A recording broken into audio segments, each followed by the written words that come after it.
श्री महिला गृह उद्योग लिज्जत पापड प्रायोजित मैत्रीण.com या कार्यक्रमात मी आरजे रुपाली तुम्हा सर्वांचं स्वागत करते.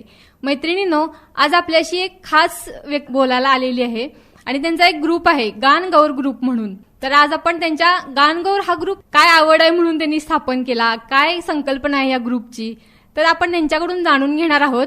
तर आपण स्वागत करूया संगीता शहा मॅडमचं. स्वागत आहे मॅडम तुमचं आमच्या कार्यक्रमात. तर काय सांगाल तुमच्या या ग्रुप बद्दल? खूप ऐकून आहे या ग्रुप बद्दल आणि तुमचे कार्यक्रम पण इस्लामपुरात होत आहेत. तर त्याबद्दल जरा आम्हाला सांगाल का? गान गौर म्हणजेच काय याचा अर्थ मी सांगते. गाण म्हणजे गाणाऱ्या आणि गौर म्हणजे प्रत्येक घराघरातील ह्या गौरी. म्हणजे स्त्री ही घरातील लक्ष्मी असते, गौरी असते. तर ह्या प्रत्येक गौरीला गाण्याचा छंद हा असतोच असतो. म्हणजे अगदी स्वयंपाक करताना असेल, घरी घरकाम करताना असेल, प्रत्येक महिलेला काही ना काहीतरी गाणी लावून काम करणं किंवा गाणी ऐकत काम करणं आणि त्या गाण्याबरोबर गुणगुणणे हा छंद असतोच असतो. प्रत्येकजण गाऊ शकतो या संकल्पनेवरती मला विश्वास होता आणि या महिलांना असं एक वेगळं अनोखं व्यासपीठ द्यावं या हेतूने ही गाणगौरची संकल्पना मला सुचली.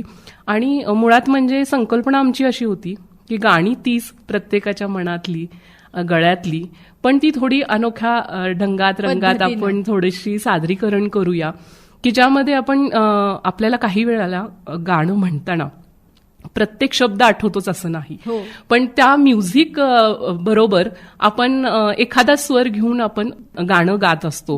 म्हणजे अगदी रुरू असेल, लाला असेल, म्हणजे जर आपल्याला एखाद्या ठिकाणी जर शब्द नाही आठवला तर तिथं आपण तो स्वर घेऊन गुणगुणत असतो.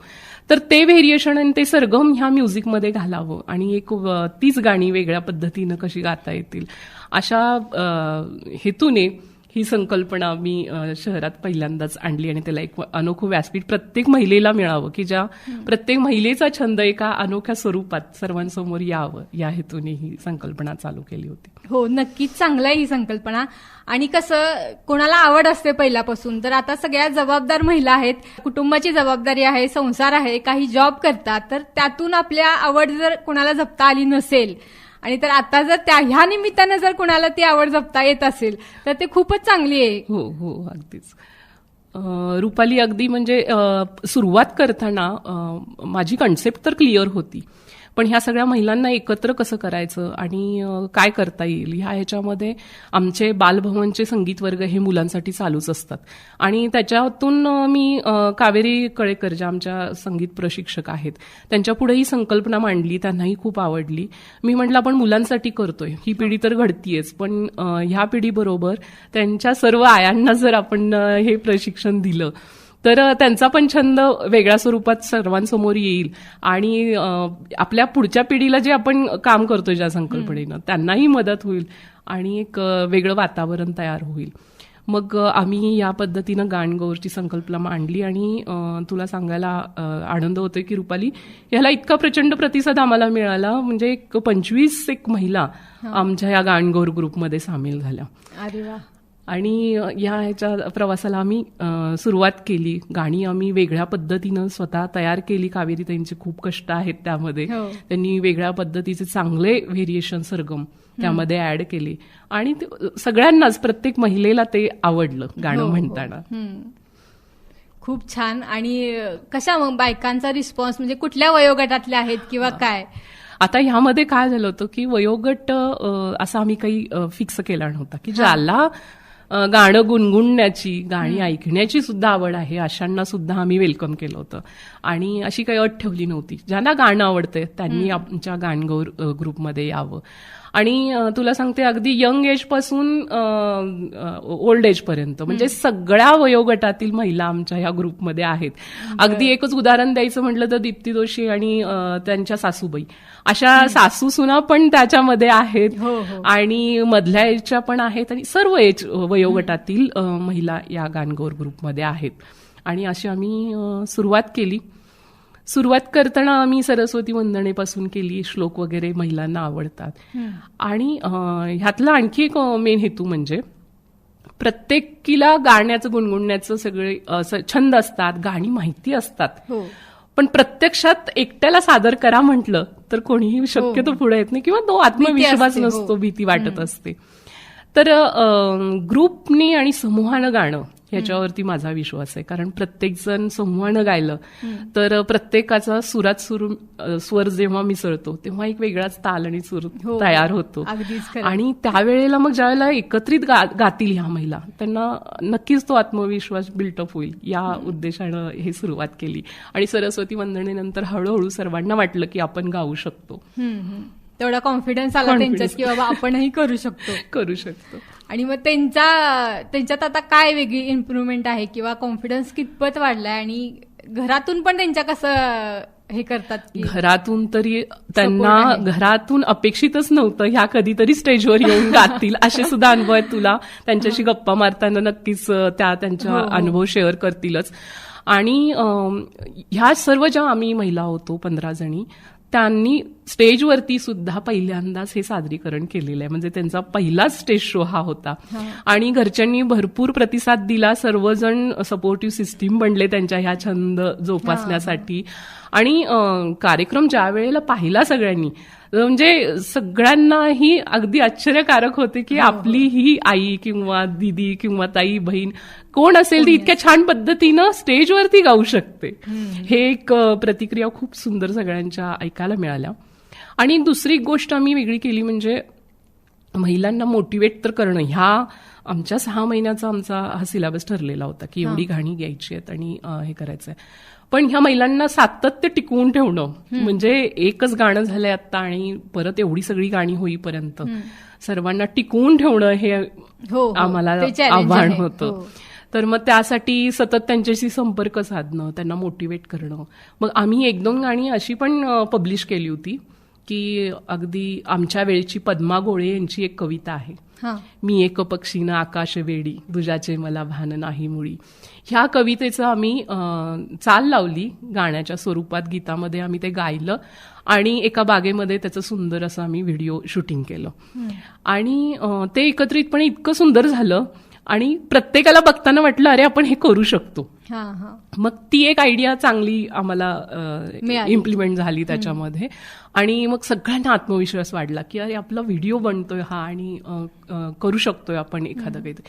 मग ती छोटीशा कवितेपासून सुरुवात केली कारण ती प्रत्येकीच्या मनातली ती कविता होती आणि आवडणारी होती.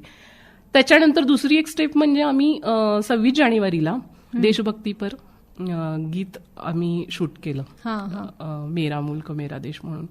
आणि त्यालाही खूप सुंदर व्हिडिओ शूटिंग झालं आणि ते सगळीकडे जेव्हा व्हायरल झालं आणि त्यांच्या ज्या प्रतिक्रिया महिलांनी ऐकल्या त्यावेळेला अजून आत्मविश्वास वाढला आणि आता इथून पुढे आपल्याला सगळं करायचंय, अजून काय आहे असं सर्व महिलांनी त्याच्यामध्ये अगदी स्वतः जीव ओतून काम केलं. आवडीनं करतायत आवडीनं करतायत. खूप छान, चांगली संकल्पना आहे आणि त्याला रिस्पॉन्स इतका चांगला मिळतोय आणि प्रेक्षक तर आहेतच. त्यामुळे सोशल मीडिया पण अगदी त्याचा वापर पण पुरेपूर चांगल्या ह्याच्यासाठी तुम्ही करून घेताय. हे खूप म्हणजे तुला सांगायचं म्हटलं तर कार्यक्रमामध्ये जास्त करून आमच्या मॅशअपला उत्तम आणि प्रचंड प्रतिसाद मिळाला. आणि मला तर अगदी मी फर्स्ट स्टेज शो आहे प्रत्येक महिलेचा, कोण कधी ब्लँक होईल ह्याची रिस्क मला होती. पण तसं न होता पहिले 2 गाणी म्हणजे आम्ही शिवतांडव सुद्धा बसवलं होतं. शिवतांडव सुद्धा अतिशय उच्चार आणि हे अवघड होते, पण प्रत्येक महिलेने अगदी कष्ट घेऊन संस्कृत मधले सगळे शब्द पाठांतर एक महिलेने आमच्या पूर्ण शिवतांडवचं केलेलं आहे आणि ते सादरीकरण झालं. आणि 3ऱ्या क्रमांकाला आमचं मॅशअप होतं. आता मॅशअपची संकल्पना माझी अशी होती की गाण आणि गौर म्हणजे गाणाऱ्या गौरी, तर गाण ग्रुप एक आम्ही केला होता आणि गौर ग्रुप केला होता. ह्यांच्यामध्ये आम्ही जुगलबंदी ती होय का, अरे वा, केली होती. त्यामुळं ह्या ग्रुपचं चांगलं होतं का त्या ग्रुपचं, त्यामुळं सरावाला पण सगळ्या जणी अगदी बेस्टच देत होत्या. आपलं चांगलं झालं पाहिजे हा उद्देश ठेवून त्यांनी केले. आणि या गाणगौरमध्ये मॅशअप जे होतं ते ओल्ड व्हर्सेस न्यू सॉन्ग होतं. आणि ते इतक्या छान पद्धतीनं सादरीकरण करता करता प्रेक्षकांच्या मध्ये सुद्धा जुगलबंदी चालू झाली होती की नवीन गाणी चांगली आहेत का जुनी गाणी चांगली. इतक्या छान पद्धतीनं प्रेक्षकांचा पण त्या मॅशअपला वन्स मोर मिळाला. आणि खूप छान ते सगळीकडे व्हायरल पण झालं आमचं मॅशअप. सगळ्यांनाही आवडलं ते. मस्त. तर तुमची संकल्पना इतकी छान आहे आणि तुम्ही गाणी सुद्धा इतकी छान म्हणताय आणि आता आपण गाणी ऐकणारच आहोत, आम्हाला पण ती ऐकायला मिळणारच आहेत. तर छान वाटलं तुमच्याशी गप्पा मारून. आणि आता दुसरं पर्व पण आम्ही चालू केलेलं आहे, त्याला सुद्धा प्रचंड प्रतिसाद चांगला मिळतोय. मी नक्की सगळ्या महिलांना आवाहन करेन की ह्या दुसऱ्या पर्वामध्ये तुम्ही सामील व्हा. ह्या महिलांचे अनुभव तुम्ही ऐकणारच आहात आता. आणि आपलं जीवन आहे ते, आमची मेन कन्सेप्ट होती की जीवन गाणे गातच राहावे. जीवन हे देवानं दिलेलं भरभरून जगायचंय आणि ते आनंदाने जगायचंय. आणि ते जर असं संगीत म्हटलं तर संगीत हे माध्यम जगायला शिकवतं. अगदी खूप आजारी असणाऱ्या पेशंटला जरी संगीत ऐकवलं तर त्याचा 50% नव्हे 80% रोग हा बरा होतो. तर अशा पद्धतीनं आपल्या रोजच्या दैनंदिन जीवनाच्या रहाटगाडग्यात जर गाणी ऐकत आणि तो छंद जोपासत आपण जगलो तर मला वाटतं दुसरं काही गरजच नाहीये. अगदी म्हणजे संगीताचं महत्व जर म्हटलं, आपण एखादा ओम जरी उच्चारला तर आपल्या पूर्ण पंचेंद्रिय किंवा अंतरातून आपल्याला आत्मिक एक समाधान मिळतं. इतकं ते मनाशी जोडलं गेलेलं आहे संगीत. तर त्याचा इतक्या सहजपणे जर वापर आपण गानगौर थ्रू करत असू तर मला वाटतं मी प्रत्येक महिलेला आव्हान देईन की तुम्ही नक्की या गानगौर ग्रुपमध्ये. आणि दुसऱ्या पर्वाची आमची संकल्पना आहे जश्ने दिल्लगी. यामध्ये सर्वांनी सामील व्हावं. याच्यामध्ये सुद्धा अजून हटके संकल्पना आहेत आणि वेगवेगळी गाणी आहेत. छान. मग पुढची संकल्पना सुद्धा आता आमच्या रेडिओकडून सगळ्या महिला ऐकतीलच आणि तुम्हाला नक्की जॉईन करतील. अगदी धन्यवाद देते. रेडिओ शुगरला नेहमी सहकार्य असतं आणि अशा चांगल्या उपक्रमांना आणि चांगल्या कार्यक्रमांना नेहमी त्यांचं सहकार्य असतं नव्हे, प्रमोशन करण्यासाठी सुद्धा एक संधी त्यांची नेहमीच असते. अगदीच छान वाटलं तुमच्याशी गप्पा मारून. पहिल्या ह्या गानगौरच्या संकल्पनेतल्या माझ्या सगळ्या सहकारी आहेत. अगदी गायन विभागाच्या मीनल दीक्षित आहे, कावेरी कळेकरनी तर उत्तमच कष्ट घेतलेले आहेत. कारण शिकलेल्या व्यक्तीनं परफॉर्मन्स देणं आणि अगदी नव्यानं शिकून त्यांनी सादरीकरण करणं ह्याच्या मागे खूप कष्ट असतात. ते कावेरी कळेकर यांनी घेतलेलेच आहेत. आणि त्या कुठल्याही नवीन संकल्पनेला नेहमी दाद देतात आणि नाही करायचंच म्हणून तयार सज्ज असतात. तशाच माझ्या ह्या सर्व 15 जणी की ज्यांनी माझ्यावर विश्वास दाखवला, मग त्या मनीषा पेटकर असतील, सुवर्णा जगताप असतील, मंदाकिनी चव्हाण आहेत, दीप्ती जोशी आणि सासवा सुना सुद्धा आमच्यामध्ये आहेत. आणि बऱ्याच जणांची नावं घेता येईल. अर्पिता आहे की त्यांना नव्यानं एक ओळख झालेली आहे आणि गानगौर म्हणून त्यांना एक वेगळी आयडेंटिटी मिळालेली आहे. तर ह्या सुरुवातीच्या आमच्यावर विश्वास ठेवून या सर्वांनी हा गानगौर ग्रुप उदयास आणला. त्यांनाही सर्वांना धन्यवाद आहेत. आणि त्या दुसऱ्या पर्वात सुद्धा आमच्या सोबत आहेत आणि नवीन मैत्रिणींना घेऊन पण आम्ही याची सुरुवात करतोय. गानगौर हे असं बॉन्डिंग आहे की एक नव्या मैत्रिणी मिळतात, गानगौर म्हणून तुम्हाला आयडेंटिटी मिळते आणि जीवन गाणे हे गातच राहायचंय नेहमी आणि असंच जीवन जगायचंय ही तुम्हाला संकल्पना नव्हे जगायला शिकवणारी ही अशी संकल्पना आहे.